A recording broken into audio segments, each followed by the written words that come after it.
Istri ente cantik, istri ente mulus, istri ente semok. Wangi tubuhnya ketika tidur, wangi tubuhnya ketika berjalan, wangi tubuhnya ketika dicium. Tapi sayang, sungguh disayang.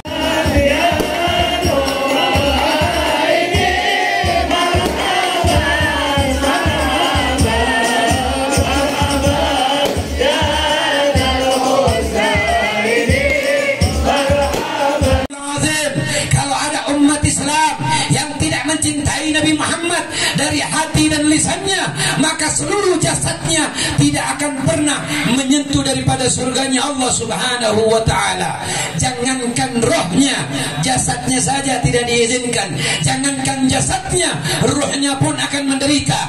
Jangankan semua itu ditaruh dibandingkan dengan isi dunia, kecintaan kepada Nabi Muhammad wajibun bil wajib, wajib di atas kewajiban yang lain. Kenapa demikian? Karena ada sholat, ada Al-Quran. Kenapa bukan itu lebih wajib? Bagaimana kita mengenal Al-Quran? Bagaimana kita mengenal sholat? Bagaimana kita mengenal ibadah yang lain? Kalau bukan karena Nabi Muhammad. Rasulullah sampai memanggil ummati, ummati. Begitu cintanya Rasulullah kepada kita, begitu sayangnya Rasulullah kepada kita, hingga beliau rela untuk menderita dalam dakwahnya, untuk menegakkan daripada agama Allah, untuk dakwahnya agar supaya berjalan lancar. Beliau rela menderita dihina, beliau rela menderita difitnah. Bahkan beliau tidak tanggung-tanggung, saudara, tidak punya sofa, tidak punya spring bed, tidak punya bantal yang bagus yang seperti kita pakai di dalam rumah sekarang, tidak punya istri yang begitu cantik. Wajah cantik tidak menjamin keselamatan, tapi keimanan dan ketakwaan seorang wanita akan membangun sanubari-sanubari anak-anak di yaumil kiamat nanti, kelak akan jadi orang-orang yang selamat. Kaitan dari lahirnya Nabi Muhammad akan menyinggung para perempuan. Makanya kaum perempuan, persiapkan kalian punya diri, persiapkan kalian punya hati, persiapkan kalian punya kuping. Karena malam hari ini saya akan bombardir diri kalian, sebombardir-bombardirnya. Di perempuan, perhatikan baik-baik. Jangan cuma mentang-mentang jadi perempuan. Bapak-bapak perhatikan juga. Kalau kita cinta sama Nabi Muhammad, jangan biarkan istri kalian melotot. Oh begitu, Beb? Nanti akan ada saya buka dalam kaitan lahirnya Nabi Muhammad. Sebelumnya kita ketuk dulu pintu hati kita untuk Nabi Muhammad, agar kita buka cinta kita kepada Nabi Muhammad sambil menunggu kiai. Kalau saya tutup nanti sudah nggak ada, sepi. Betul. Kiai dalam perjalanan, makanya handphone saya taruh di depan. Ntar saya bombardir ibu-ibu dulu. Kenapa? Karena akhir zaman paling banyak perempuan masuk neraka jadi pengikut dajjal, ibu-ibu. Ya, perhatikan baik-baik. Di dalam ada layar TV, kedengeran suara saya. Kalau sampai pulang dari acara maulid atau yang mendengarkan acara maulid perempuan tidak ada berubah, maka para suami persiapkan selembar kertas dengan materai 10.000. Jangan takut, takut sama Allah, jangan takut sama istri. Kalau kalian takut sama istri, sesungguhnya kalian bukan umat Nabi Muhammad. Pilih mana? Disayang istri atau jadi umat Nabi Muhammad? Yang kompak pilih mana?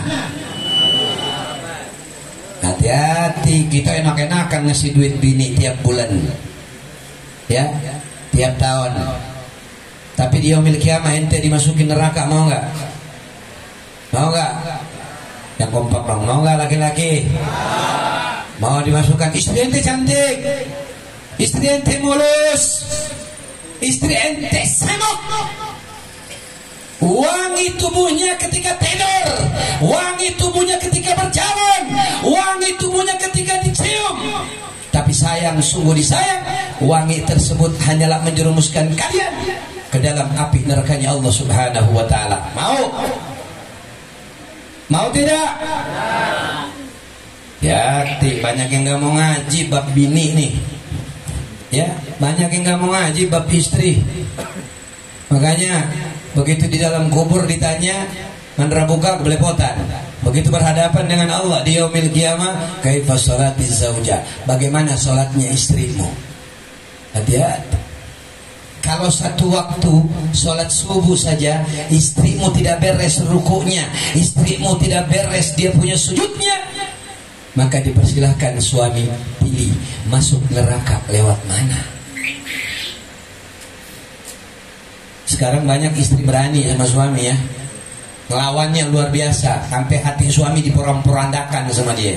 Tapi dia nggak tahu api neraka menanti dirinya. Untuk suaminya bukan cuma api neraka lagi, mungkin kalau ada di atas api neraka itu lagi gaya tempatnya. Baik jemaah sekalian rahmati Allah subhanahu wa ta'ala, sebelum itu mari kita luluhkan hati kita, kita lembutkan hati kita untuk menciptakan daripada cinta kepada Nabi Muhammad sallallahu alaihi wasallam. Tim hadra bersiap, kita kasidahan. Dan ketika lagu ini, kasidah ini adalah ciptaan saya sendiri, karangan saya sendiri, yang dimana kerinduan saya kepada Nabi Muhammad terbuka. Kalau itu saya mengarang satu kasidah, namun ini saya bawa dalam bahasa Indonesia. Allahumma salli wa sallim ala Sayyidina Muhammadin wa ala ali Sayyidina Muhammad. Duhai nabiku, duhai nabiku, duhai Rasulullah, duhai nabiku, duhai nabiku, duhai kekasih Allah. Duhai nabiku, duhai nabiku, duhai Rasulullah, duhai nabiku, duhai nabiku, duhai kekasih Allah. Duhai nabiku,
Membawa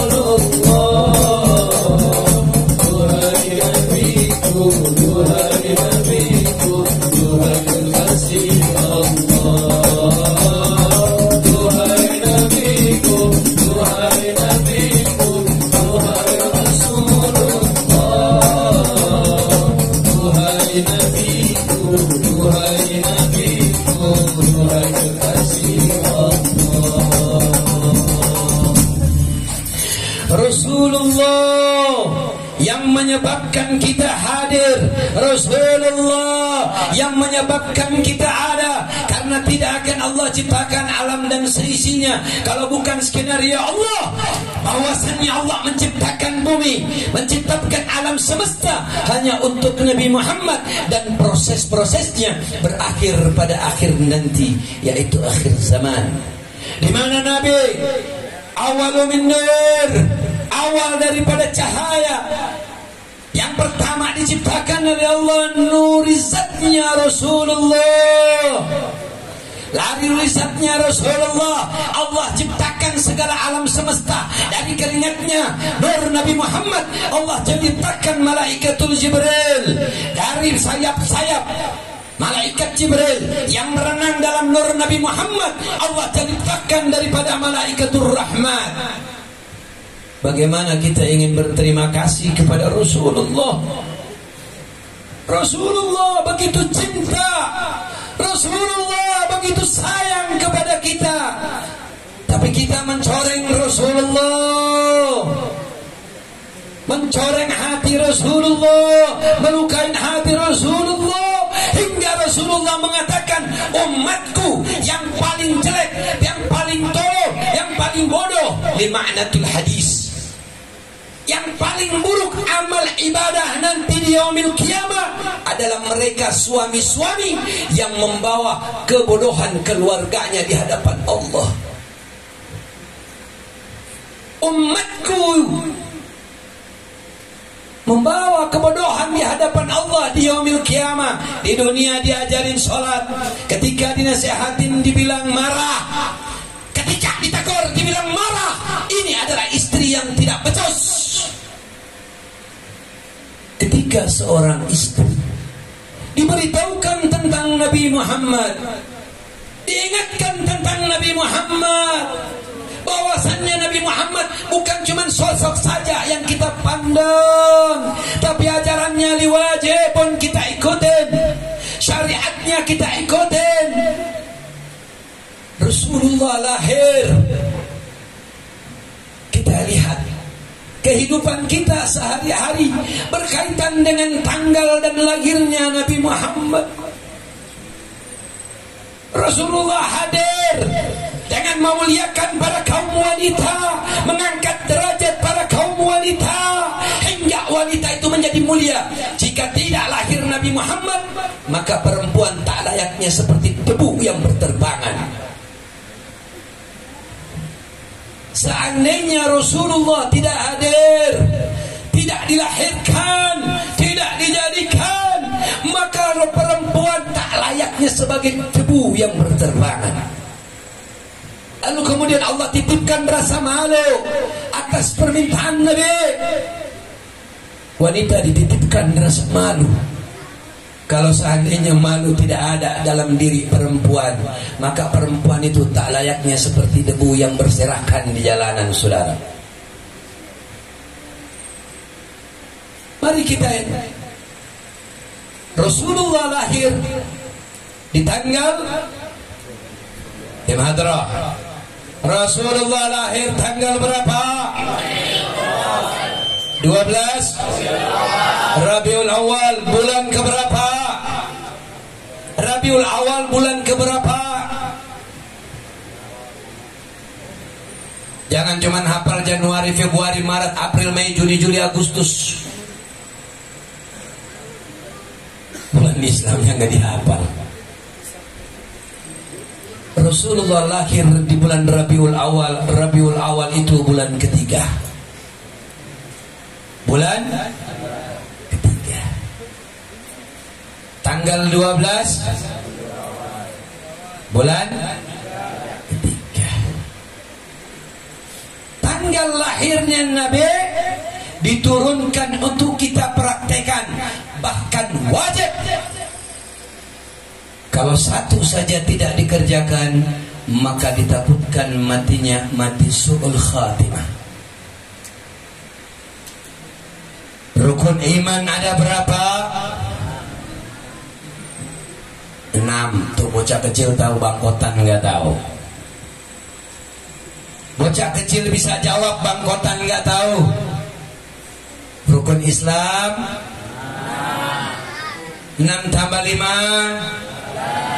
11. Rukun ihsan 1.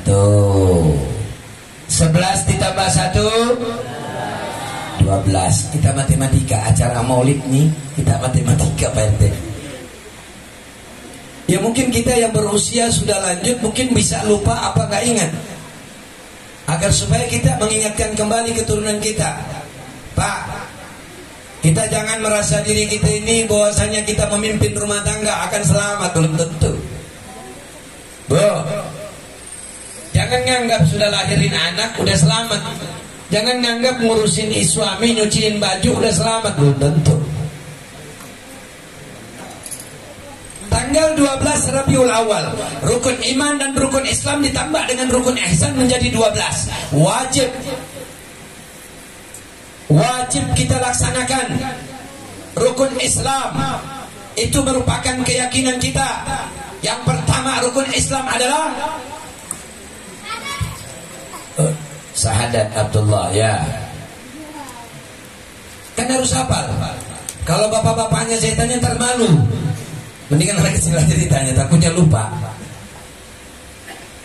Membaca 2 kalimat syahadat, asyhadu an la ilaha illallah wa asyhadu anna Muhammadar Rasulullah. Kembali ke rukun iman. Yang pertama beriman kepada. Berarti tadi kaitan syahadat ada nggak? Wajib. Dari rukun Islam, dari rukun iman, ini wajib dihafal. Jangan cuma pemain bola atau nama itu perubahan game, apa namanya, upgrade game yang dihafal. Rukun iman, rukun Islam wajib. Kemudian rukun ihsan. Ini satu rukun yang banyak tidak pelajari, yang banyak melupakan, yang banyak tidak menengok bahwasanya rukun ihsan ini berkaitan dalam sosial kita. Rukun ihsan nggak mau dilaksanakan, berbaik pada tetangga. Dia mau orang miskin, baik, kita undang orang kaya saja. Kenapa? Kalau kita hajatan, kalau orang kaya kita undang pasti amplopnya tebel, betul? Betul? Tebel, tapi belum tentu halal. Betul? Rasulullah menginginkan dirinya berdampingan dengan orang miskin, masuk surga bersama orang miskin, bukan masuk surga bersama orang kaya. Kalau dalam kitab wasiatul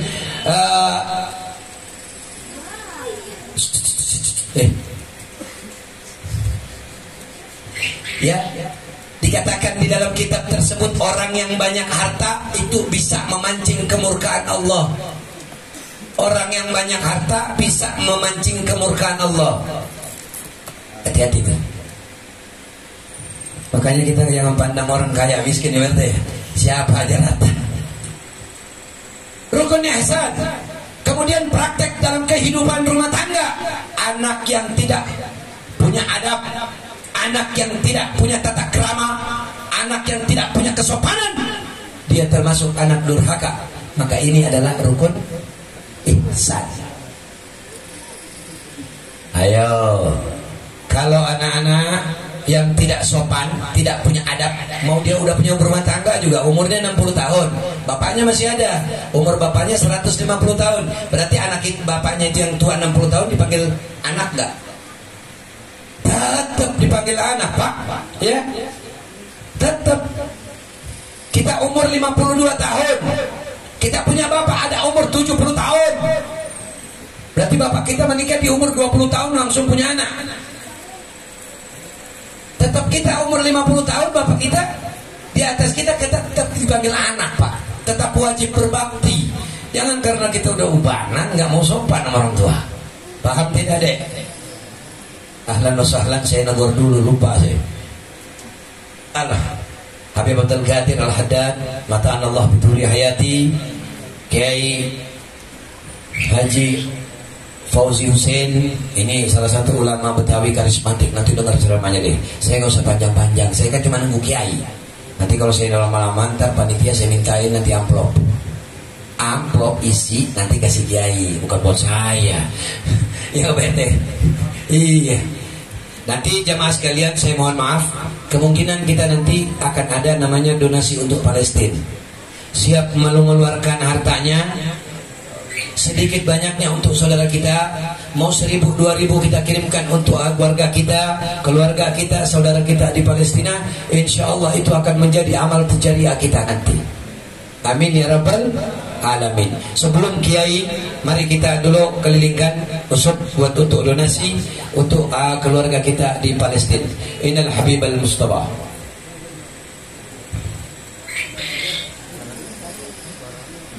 Innal habibal mustafa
Terima kasih atas partisipasinya, hadiahnya, sumbangannya, perhatian untuk daripada keluarga kita yang ada di Palestina. Semoga Allah Subhanahu wa Ta'ala mencatat, memberikan kita yang terbaik dan dijadikan amal yang diterima untuk kita sebagai penanggung daripada pelepasan dosa kita.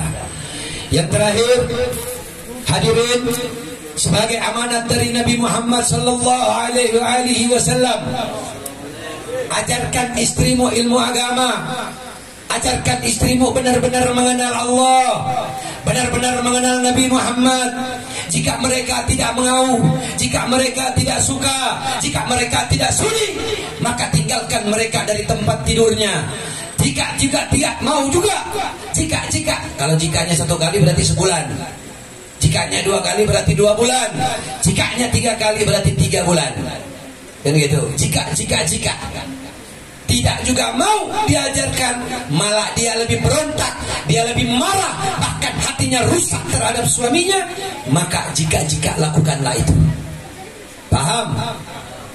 Ingin selamat akhirat, ini bab rumah tangga akhir zaman, banyak keturunan yang tidak bernasab kepada bapaknya, kemudian dinikahkan di KUA, kemudian dinikahkan oleh penghulu tanpa bertanya proses bagaimana jadinya anak tersebut.